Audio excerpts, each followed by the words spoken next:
Hello, Gino here, and you are listening to Otherworld Connections.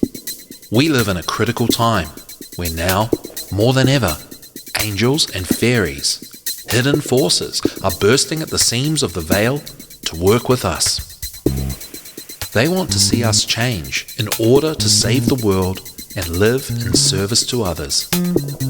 So join me on a journey to empowerment and enlightenment with an angelic angle and a fairy focus, looking into ways to improve our current situation, morality, archetypes, solutions for self-healing, and spiritual sciences in light of theosophy and other occult traditions. Hello, welcome back to Otherworld Connections. I'm your host, Gino, and you can download, watch, listen to this episode. Well, watch is a bit rich because I tag some video on top of it. You can listen to this episode and past episodes on all podcast platforms. You can do the same on YouTube, on my Substack, otherworldconnections.substack.com, and my website, thesecretkindergarten.com, which is all about solutions through being kind and caring, and through doing that and spending time in service to others, you come across the principles and the rules and the laws of the universe.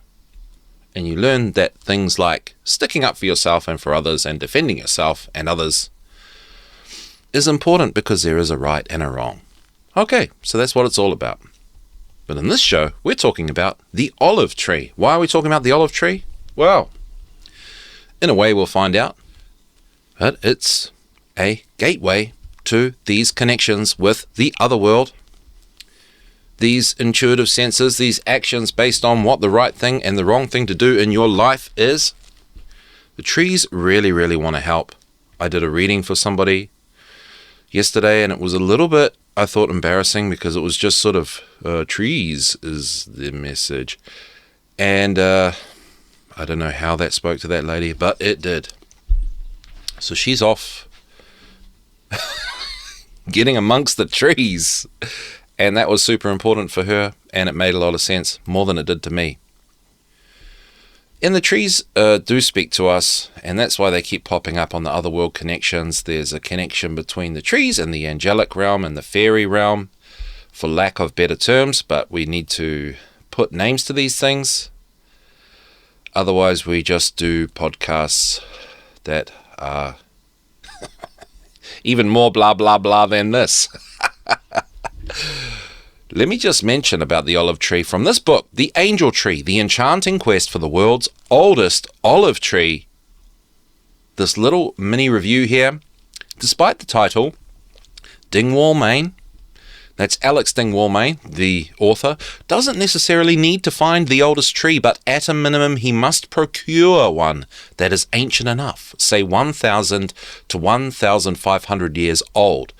Olives can live extraordinary long lives, and pretty enough to satisfy his wealthy client, Monsieur Latour. Dingwall-Main finds several promising subjects, including the angel tree of the title. Frustratingly, though, the locals sometimes can't be moved to part with the most revered trees for a mere monetary reward.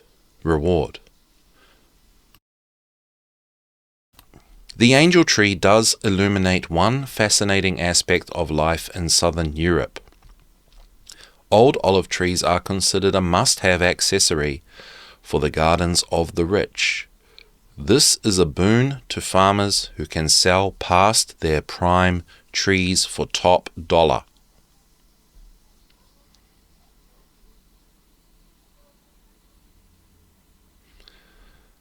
I think it's surprising that the locals can't be moved to part with trees for monetary reward.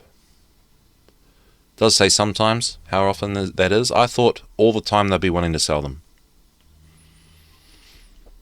money being the religion that's out there, the dominant religion. So, with olive trees as the focus, to help us figure out what we do, what is better to do, how to heal, how to change, how to achieve goals and live successful lives of service by making these Otherworld connections. This is me, Gino from Otherworld Connections. Thank you for tuning into Revolution Radio, #1 listener-supported radio station in the whole world. So please help support our efforts and airtime by visiting the station's donation section on our website, revolution.radio. From The Story of Trees and How They Changed the Way We Live by Kevin Hobbs and David West. Let's read about the olive, Athena's gift. The olive tree, its fruit and the oil that is distilled from it are considered quintessentially Mediterranean.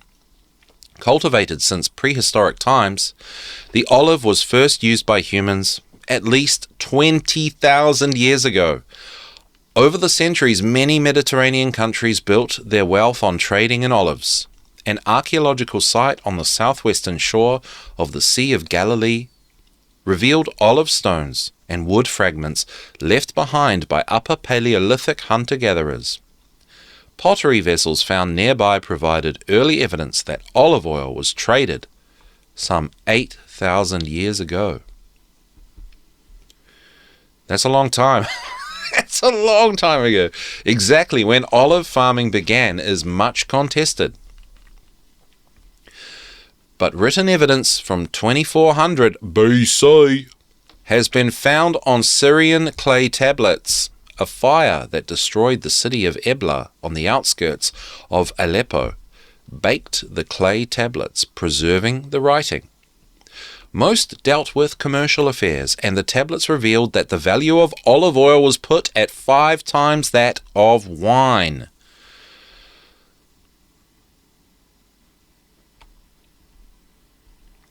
It's probably about 3 times the price now. In modern Palestine, ownership of an olive tree is much treasured. Over the centuries, single trees were bequeathed to more than one descendant, and the division of the tree has continued so that now each branch of the tree is owned by a different member of the family. The ability of the tough, wrinkled olive tree to thrive in poor, dry soil allowed it to spread across the Mediterranean and beyond. In Greek mythology, it is said that the goddess Athena, daughter of the supreme god Zeus, gave the olive tree to the Athenians.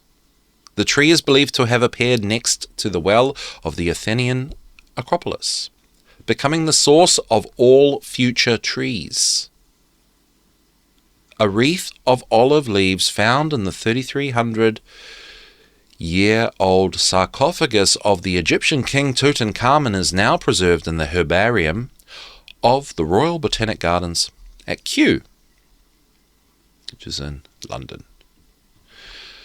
The olive branch is still seen as a symbol of peace. In the Bible, it denotes light, peace, and divine blessing. References to olives and olive trees are found throughout the Quran, and Muslim prayer beads are made of olive wood. When defeated in battle, Greeks and Romans held up olive branches as a symbol of surrender. I'm now going to read. I better hurry up. Okay, because this is by Aldous Huxley, and it's so interesting, I'm going to read the whole thing, okay? It's going to take us close to the top of the hour, okay, guys? So this is called The Olive Tree, from The Olive Tree and Other Essays by Aldous Huxley. And the way he writes it is the way other writers of his time and a bit earlier would view things as, occultists / spiritual scientists, and because of that, it's very much worth listening to, and it is interesting. So here we go. The olive tree, the tree of life. Now here's the thing, I don't know if it is the Bodhi tree and Yggdrasil and the burning bush, but it must be because it says here, okay? The Bodhi tree, Yggdrasil and the burning bush, populus, Ausidae, gratissima, vitis Iaco, formose, myrtus, veneri, sua, laurea, Phoebo. I don't know if that was just some curse. Oh, anyway. Everywhere and before the world was finally laicized, at all times, trees have been worshipped. It is not to be wondered at. The tree is an intrinsically numinous being, solidified. A great fountain of life rises in the trunk, spreads in the branches, scatters in a spray of leaves and flowers and fruits. With a slow, silent ferocity, the roots go burrowing down into the earth. Tender, yet irresistible. Life battles with the unliving stones and has the mastery. Half hidden in the darkness, half displayed in the air of heaven, the tree stands there, magnificent, a manifest God. Even today we feel its majesty and beauty. Feel in certain circumstances its rather fearful quality of otherness, strangeness, hostility. Trees in the mass can be almost terrible. There are devils in the great pine woods of the north, in the swarming equatorial jungle. Alone in a forest one sometimes becomes aware of the silence, the thick, clotted, living silence of the trees. One realizes one's isolation in the midst of a vast concourse of alien presences. Herne the Hunter was something more than the ghost of a Windsor gamekeeper. He was probably a survival of Jupiter Cernunnos, a lineal descendant of the Cretan Zeus, a wood god who in some of his aspects was frightening and even malignant. He blasts the tree and takes the cattle and makes milk kine yield blood, and shakes a chain in a most hideous and dreadful manner. Even in a royal forest and only 20 miles from London, the serried trees can inspire terror. Alone or in small groups, trees are benignly numinous. The alienness of the forest is so much attenuated in the park or the orchard that it changes its emotional sign and from oppressively sinister becomes delightful. Tamed and isolated, those leaping fountains of non-human life bring only refreshment to spirits parched by the dusty commerce of the world. Poetry is full of groves and shrubberies. One thinks of Milton, landscape gardening in Eden, of Pope at Twickenham. One remembers Coleridge's sycamore and Marvell's green thought in a green shade. Chaucer's love of trees was so great that he had to compile a whole catalogue in order to express it. I like them all, but especially the olive, for what it symbolizes. First of all, peace. With its leaves and joy, with its golden oil. True, the crown of olive was originally worn by Roman conquerors at Ovation. The peace it proclaimed was the peace of victory, the peace which is too often only the tranquility of exhaustion or complete annihilation. Rome and its customs have passed, and we remember of the olive only the fact that it stood for peace, not the circumstances in which it did so. And I just want to step out of that and say, I lived in Manurewa, South Auckland for 5 years, and maybe you don't know, I don't know if you know about New Zealand, but that is the ghetto. That is the ghetto. That is where like people were terrified of even going there, right? The street I lived on was lined with olive trees. Never an altercation on that street. Never one. Okay, granted there were murders in the park just nearby, but in that spot there were no olive trees. I'm just saying. Does the council know of the peaceful symbolism of the trees? helps prevent the violence, because they played classical music down at the train station to stop everybody from killing each other. Anyway, we are a long way from the imperator riding in triumph through the streets of Rome. The association of olive leaves with peace is like the association of the number 7 with good luck, or the colour green with hope. It is an arbitrary and, so to say, metaphysical association. That is why it has survived in the popular imagination down to the present day. Even in countries where the olive tree does not grow, men understand what is meant by the olive branch, and can recognize in a political cartoon its pointed leaves. The association, I forgot to say, this is from 1913, I believe, this book. The association of olive oil with joy had a pragmatic reason. Applied externally, oil was supposed to have medicinal properties. In the ancient world, those who could afford it were in the habit of oiling themselves at every opportunity. A shiny and well-lubricated face was thought to be beautiful. It was also a sign of prosperity. To the ancient Mediterranean peoples, the association of oil with joy seemed inevitable and obvious. Our habits are not those of the Romans, Greeks, and Hebrews. What to them was natural is today hardly even imaginable. Patterns of behavior change, and ideas which are associated in virtue of the pattern existing at a given moment of history will cease to be associated when that pattern exists no more. But ideas which are associated arbitrarily in virtue of some principle or some absence of principle unconnected with current behavior patterns will remain associated through changing circumstances. One must be something of an archaeologist to remember the old and once thoroughly reasonable association between olive oil and joy. The equally old, but quite unreasonable and arbitrary association between olive leaves and peace has survived intact into the machine age. It is surprising, I often think, that our Protestant bibliolaters should have paid so little attention to the oil which played such an important part in the daily lives of the ancient Hebrews. All that was greasy possessed for the Jews a profound religious, social, and sensuous significance. Oil was used for anointing kings, priests, and sacred edifices. On festal days, men's cheeks and noses fairly shone with it. A matte-surfaced face was a sign of mourning. Then there were the animal fats. Fat meat was always a particular welcome sacrifice. Unlike the modern child, Jehovah revelled in mutton fat.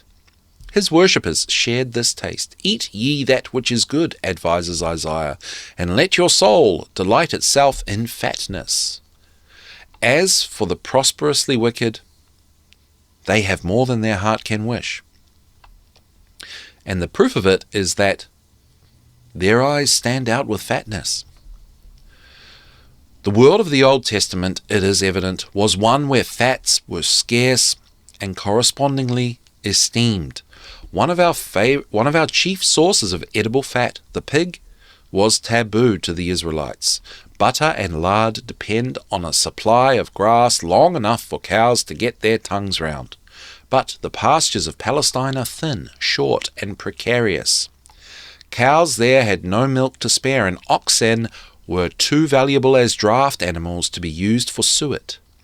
Only the sheep and the olive remained as sources of that physiologically necessary and therefore delicious fatness, in which the Hebrew soul took such delight. How intense that delight was is proved by the way in which the psalmist describes his religious experiences. Because thy loving kindness is better than life, my lips shall praise thee. My soul shall be satisfied as with marrow and fatness, and my mouth shall praise thee with joyful lips. In this age of Danish bacon and unlimited margarine, it would never occur to a religious writer to liken the mystical ecstasy to a good guzzle at the Savoy. If he wanted to describe it in terms of a sensuous experience, he would probably choose a sexual metaphor. Square meals are now too common to be ranked as epoch-making treats. The olive of pears is, then, a symbol, and I love it for what it stands for. I love it also for what it is in itself, aesthetically, for what it is in relation to the Mediterranean landscape in which it beautifully plays its part. The English are Germans who have partially gone Latin.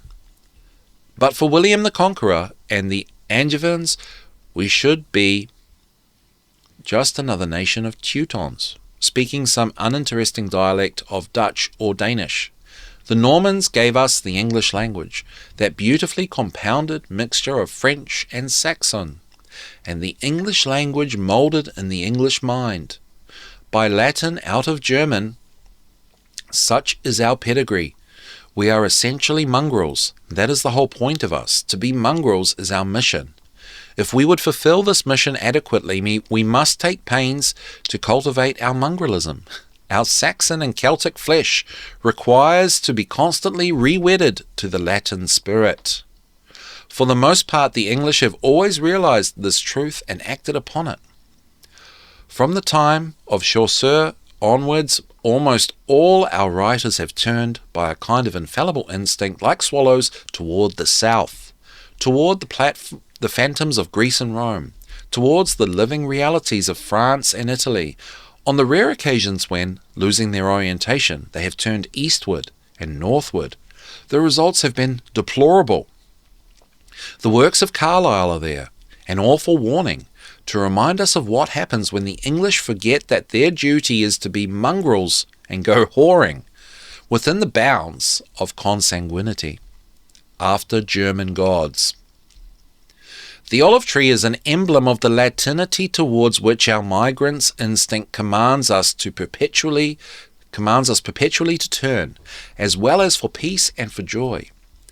It stands for all that makes us specifically English rather than Teutonic, for those Mediterranean influences without which Chaucer and Shakespeare could never have become what they learned from France and Italy, from Rome and Greece, to be the most essentially native of our poets.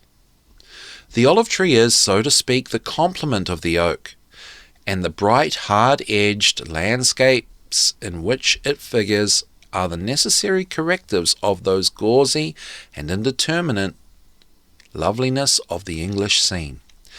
Under a polished sky, the olives state their aesthetic case without the qualifications of mist, of shifting lights, of atmospheric perspective, which give to English landscapes their subtle and melancholy beauty. A perfect beauty in its way, but, as of all good things, one can have too much of it.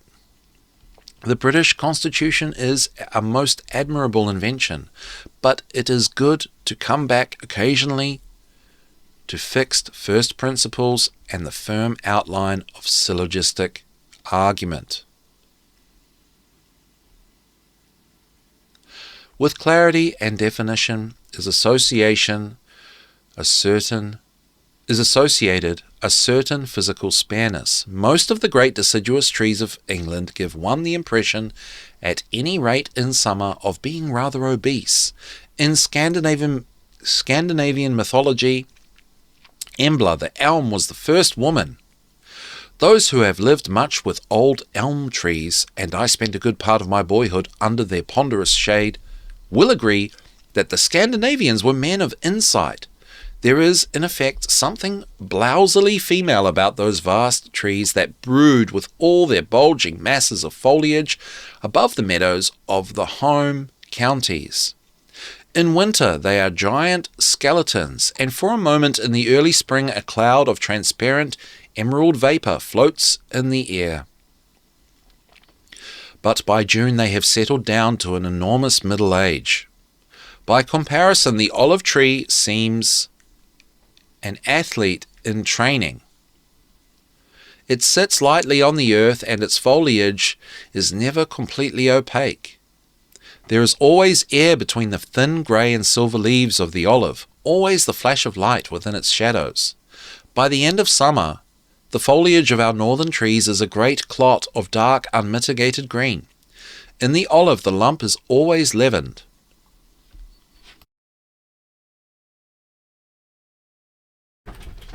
The landscape of the equator is, as the traveller discovers to his no small surprise, singularly like the landscape of the more luxuriant parts of southern England. He finds the same thick woods, and where man has cleared them, the same park-like expanses of luscious greenery. The whole is illumined by the same cloudy sky, alternately bright and dark, and wetted by precisely those showers of hot water which render yet more oppressive the sultriness of July days in the Thames Valley or in Devonshire. The equator in England is England in summer, but raised, so to speak, to a higher power. Falmouth cubed equals Singapore. Oh, wow. Between the equatorial and the temperate zone lies a belt of drought. Even Provence is half a desert. The equator is dank. The tropics and the subtropics are predominantly dry. The Sahara and Arabia. The wastes of India and Central Asia and North America are a girdle round the earth of sand and naked rock. The Mediterranean lies on the fringes of this desert belt, and the olive is its tree, the tree of a region of sunlit clarity, separating the damps of the equator from the damps of the north. It is the symbol of a classicism enclosed between two romanticisms. "And where?" Sir George Beaumont inquired of Constable. "Where do you put your brown tree?" The reply was disquieting. The eccentric fellow didn't put it anywhere. There are no brown trees in Constable's landscapes. Breaking the tradition of more than a century, he boldly insisted on painting his trees bright green. Sir George, who had brought up to think of English landscape in terms of raw sienna and ochre, was bewildered. So was Chantrey. His criticism of Constable's style took a practical form. When Hadley Castle was sent to the Academy, he took a pot of bitumen and glazed the whole foreground with a coat of rich brown. Constable had to spend several hours patiently scratching it off again. To paint a bright green tree and make a successful picture of it requires genius of no uncommon order. Nature is embarrassingly brilliant and variegated. Only the greatest colourists know how to deal with such a shining profusion. Doubtful of their powers, the more cautious preferred to transpose reality into another and simpler key, the key of brown, for example. The England of the 18th century painters is chronically autumnal. At all seasons of the year, the olive achieves that sober neutrality of tone which the deciduous trees of the north put on only in autumn and winter. Where do you put your grey tree? If you are painting in Provence or Tuscany, you put it everywhere. At every season of the year, the landscape is full of grey trees. The olive is essentially a painter's tree. It does not need to be transposed into another key, and it can be rendered completely in terms of pigment that are as old as the art of painting. Large expanses of the Mediterranean scene are by nature herself conceived and executed in the earth colours. Your grey tree and its background of bare bone-like hills, red-brown earth, and the all but black cypresses and pines are within the range of the most ascetic palette, being acidic. Duran can render Provence with half a dozen tubes of colour. How instructive to compare his olives with those of Renoir. White, black, terre verde. Durand's rendering of the grey tree is complete. But it is not the only complete rendering. Renoir was a man with a passion for bright, gay colours. To this passion he added an extraordinary virtuosity in combining them. It was not in his nature to be content with a black, white, and earth-green olive. His grey trees have shadows of cadmium green, and where they look towards the sun are suffused with a glow of pink. Now, no olive has ever shown a trace of any colour warmer than the faint ochre of withering leaves in summer dusts. Nevertheless, these pink trees, which in Renoir's paintings of Cagney recall, I don't think that's how you pronounce Cagney, but that's okay, recall the exuberant girls of his latest, rosiest manner, are somehow quite startlingly like the cold grey olives which they apparently misrepresent. The rendering, so different from Durand's, is equally complete and satisfying. If I could paint and had the necessary time, I should devote myself for a few years to making pictures only of olive trees. What a wealth of variations upon a single theme! Above Pietrasanta, for example, the first slopes of the Apuan Alps rise steeply from the plain in a series of terraces built up step after step by generations of patient cultivators. The rises of this great staircase are retaining walls of unmortared limestone, the treads of grass, and on every terrace grow the olives. They are ancient trees, their boles are gnarled, their branches strangely elbowed. Between the sharp, narrow leaves one sees the sky, and beneath them, in the thin, softly tempered light, there are sheep grazing. Far off, on a level with the eye, lies the sea. There is one picture, one series of pictures. But olives will grow on the plain as well as on the hillside. Between Seville and Cordoba, the rolling country is covered with what is almost a forest of olive trees. It is a woodland scene. Elsewhere they are planted more sparsely. I think, for example, of that plain at the foot of the Marais in Provence in spring, beside the road from Toulon and Fréjus. The ploughed earth is a rich pozzuoli red. Above it hang the olives, grey, with soft black shadows and their highest leaves flashing white against the sky. And between the olives, peach trees in blossom, burning bushes of shell-pink flame in violent and irreconcilable conflict with the red earth. A problem there for the most accomplished painter. In sunlight, Renoir saw a flash of madder breaking out of the grey foliage. Under a clouded sky with rain impending, the olives glitter with an equal but very different intensity. There is no warmth in them now. The leaves shine white, as though illumined from within by a kind of lunar radiance. The soft black of the shadows is deepened to the extreme of night. In every tree there is simultaneously moonlight and darkness. Under the approaching storm, the olives take on another kind of being. They become more conspicuous in the landscape, more significant. Of what? Significant of what?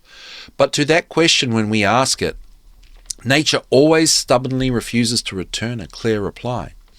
At the sight of those mysterious lunar trees, at once so dark and so brilliant beneath the clouds, we ask, as Zechariah asked of the angel, what are these two olive trees upon the right side of the candlestick and upon the left side thereof? What be these two olive branches which through the golden pipes empty the golden oil out of themselves? And he answered me and said, Knowest thou not what these be? And I said, No, my lord. Then said he, These are the two anointed ones that stand by the Lord of the whole earth. And that, I imagine, is about as explicit and comprehensible an answer as our Wordsworthian questionings are ever likely to receive. Provence is a painter's paradise, and its tree, the olive, the painter's own tree. But there are disquieting signs of change. During the last few years, there has been a steady destruction of olive orchards. Magnificent old trees are being cut, their wood sold for firing in the land they occupied, planted with vines. 50 years from now, it may be the olive tree will almost have disappeared from southern France, and Provence will wear another aspect. It may be, I repeat, it is not certain. Nothing is certain nowadays except change. Even the majestic stability of agriculture has been shaken by the progress of technology. 30 years ago, for example, the farmers of the Rhone Valley grew rich on silkworms. Then came the invention of viscose. The caterpillars tried to compete with the machines and failed. The female form is now swathed in wood pulp. And between Lyon and Avignon, the mulberry tree and its attendant worm are all but extinct. Vines were next planted. But North Africa was also planting vines.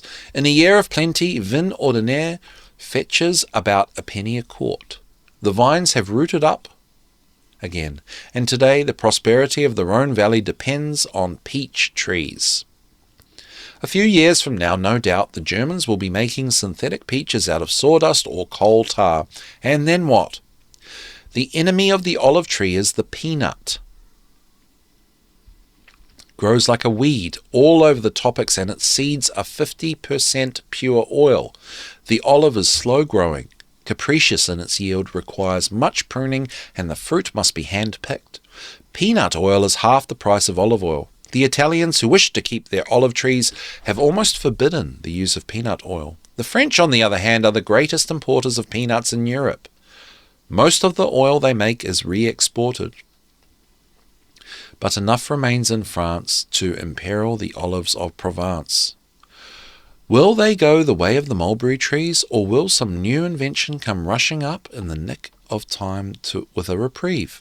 It seems that, suitably treated, olive oil makes an excellent lubricant, capable of standing up to high temperatures. 30 years from now, mineral lubricants will be growing scarce. Along with the castor oil plant, the olive tree may come again triumphantly into its own.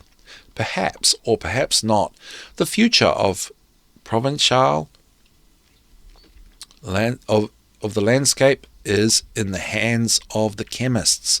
It is in their power to preserve it as it is, or to alter it out of all recognition. It would not be the first time in the course of its history that the landscape of Provence has changed its face. The Provence that we know, terraced vineyard and olive orchard alternating with pine woods and those deserts of limestone and prickly bushes, which are locally called garrigues, is profoundly unlike the Provence of Roman and medieval times. It was a land then of great forests. The hills were covered with a splendid growth of ilex trees and Aleppo pines. The surviving Forêt du Dôme allows us to guess what these woods, the last outposts towards the south of the forests of the temperate zone, were like. Today the garrigue, those end products of a long degeneration, have taken their place. The story of Provençal vegetation is a decline and fall that begins with the ilex wood and ends with the garrigue. The process of destruction is a familiar one. The trees were cut for firewood and shipbuilding. The glass industry ate its way from the plain into the mountains, carrying with it irreparable destruction. Meanwhile, the farmers and the shepherds were busy, cutting into the woods in search of more land for the plough, burning them in order to have more pasture for their beasts. The young trees sprouted again, only to be eaten by the sheep and goats. In the end, they gave up the struggle, and what had been forest turned at last to a blasted heath. The long process of degradation ends in the garrigue, And even this blasted heath is not quite the end. Beyond the true garrigue, with its cistus, its broom, its prickly dwarf oak, there lie a series of false garrigues, vegetably speaking, worse than the true. On purpose or by accident, someone sets fire to the scrub. In the following spring, the new shoots are eaten down to the ground. A coarse grass is all that manages to spring up. The shepherd is happy. His beasts can feed as they could not do on the garrigue. But sheep and goats are ravenous. The new pasture is soon overgrazed. The coarse grass is torn up by the roots and disappears, giving place to ferocious blue thistles and the poisonous asphodel. With the asphodel, the process is complete. Degradation can go no further. The asphodel is sheep-proof, and even, thanks to its deeply planted tubers, fireproof. And it allows very little else to grow in its neighbourhood. If protected long enough from fire and animals, the garrigue will gradually build itself up again into a forest, but a desert of asphodels obstinately remains itself. Efforts are now being made to re-afforest the blasted heaths of Provence. In an age of cigarette-smoking tourists, the task is difficult, and the interruptions by fire frequent and disheartening. One can hardly doubt, however, of the ultimate success of the undertaking. The chemists may spare the olive trees, and yet the face of Provence may still be changed. For the proper background to the olive trees is the thinly fledged limestone of the hills, pinkish and white and pale blue in the distance, like Cézanne's Mont Saint-Victoire. Reforested, these hills will be almost black, with ilex and pine. Half the painter's paradise will have gone. If the desert is brought back to life with the cutting of the olive trees, the other half will follow. So what's your paradise? Where are you in the world?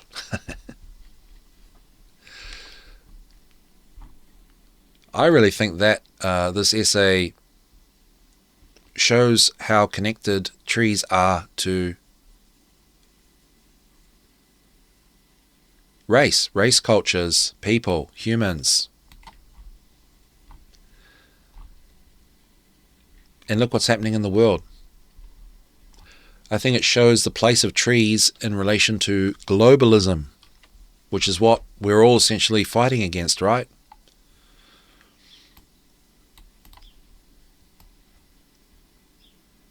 Olive trees are British. So there's a solution for the moment, for the meantime. Olive trees. Let us go to. So, yeah, what I have to say there is, that is one solution in this moment of helplessness and powerlessness. What I mean is, we haven't quite taken to the streets yet. So what can we do before that? One thing we can do is plant an olive tree and get in touch with who we really are. Those of you in Europe that are being, quote unquote, invaded. Yeah. I'm going to be planting a bay tree. And back to the rich people who all have a olive tree. Well, for peace. I wonder if it's because super rich people upset so many people because of how they got their money. And that olive tree provides them protection, much like the olive trees provided my street in the worst neighborhood in Auckland City protection. A sense of peace.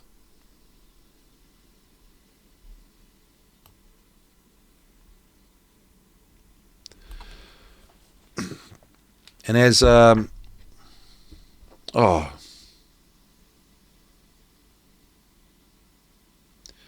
Freeman Fly says something along the lines of, get out in the garden and save the world. So let's have a look at my book of tree spells. It's not mine. It's by Cheralyn Darcey. It's just a book that I own physically. Let's have a look what it says about, well, creating your own tree spells. There's something in the olive tree and a pushback against globalism, especially in places that are connected to the true history of the olive tree culturally, right? So in France, Italy, Britain, around there. How to create your own tree spells. To use a tree in a spell, you should understand its energy, and to do this, you need to know its meaning and attributes. You can find these by exploring the properties it has, or look to resources such as aromatherapy, herbal medicine, guides, and botanical history resources that discuss the properties of plants. You may wish to create a bath, essence, tea, mandala, anything at all that will be in itself an action related to the energy of the spell. Items required for this should be aligned with your outcome. These are usually called correspondences. Expand your knowledge in areas that you do not have experience with by seeking out resources that specialize in the correspondence you wish to include, such as astrological, crystal, color, and so on. Following is a brief list of such correspondences to get you started. Color. You can use color in cloths to set your spell upon, in the tools that you use, candles, and in the flowers themselves, and in additional ingredients. Timings. These are the times that you put spells together and when they are cast. They add an energetic boost to your spells by bringing alignment to what you are doing in the space you are creating it. Moon phases. The waxing moon for new projects, beginnings, and growth. The full moon for empowerment, healing, and attainment. Waning, banishing, cleansing, letting go. New, divination, revelations. Day of the week. So on and so forth. How are we for time? Okay. For example, days of the week, time of the day, crystals, blah, blah, blah. And flower meanings. Of course, most trees have flowers, and you can also use floral references that will explore meanings and uses to develop your own spells. Flowers hold the same energy as the rest of the plant. The olive branch. In fact, they give a little additional boost to that energy as the plant is in the process of reproduction. Moving along. There we go. There we go. So I think the most powerful aspect of that is, how much of that is pretense? I don't know. But hey, a little ritual, olive tree, on a cloudy day in the south of England, a cup of tea, club sandwich, the British flag, perhaps just because people hate it so much. Well, that's something you can do. On a full moon for empowerment, which is, I think, about now. It's basically a full moon right now. So there you go. Olive trees and a way to work with an olive tree as a solution to what's going on in terms of globalism. And furthermore, we could look at who we are, where we're from, and what trees symbolize that past that we are connected with. And we could plant those trees and acknowledge them and work with them before SHTF. Before that, okay? Okay, keep that in mind. Do that stuff. But that bit in between where we are waiting or we don't know what to do, this is something we can do. Right, Oracle of the Trees. We've got a few minutes. So my Oracle of the Trees deck. Again, not mine, just one I own, something I own, written by Francesca Romana Valente. We're just going to look at what they have to say about the olive tree. Page 81, let's go. The symbology. Oh, okay, now we're going to the upright meaning. So if one was to pull the olive tree card out of this deck when doing a reading, according to the author, it would mean this. Drawing the card of the olive tree announces the end of an unresolved conflict that has been festering for some time, or a needed clarification following a long period of misunderstanding with someone close. I've just got to step out and say, isn't it interesting that that's what it symbolizes based on everything we're talking about and what's happening in the world with the globalization, mass immigration invasions. And we're talking about the olive tree and getting in touch with our European roots. And here we are with the olive tree, which has sort of gone missing in the way that Aldous Huxley has described through globalization itself. That the olive tree symbolizes the end of an unresolved conflict that has been festering for some time.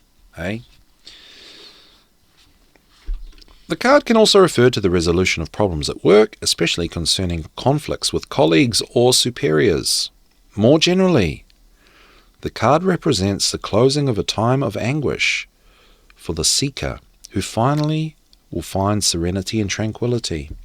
If the question is regarding matters of the heart, the card indicates a return of harmony and accord in the relationship, thanks to a renewed ability to communicate openly and honestly.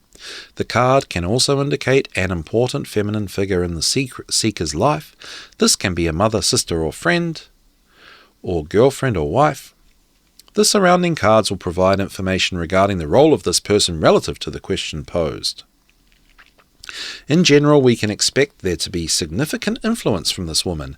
If the question is about the character of a specific person, the card describes her as having a strong personality, determined, sure, rational, and dependable, perhaps not particularly inclined to get carried away emotionally, but prepared to commit.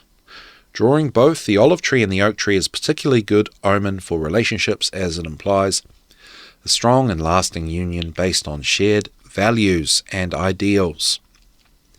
This fortunate combination also implies the possibility of a happy marriage.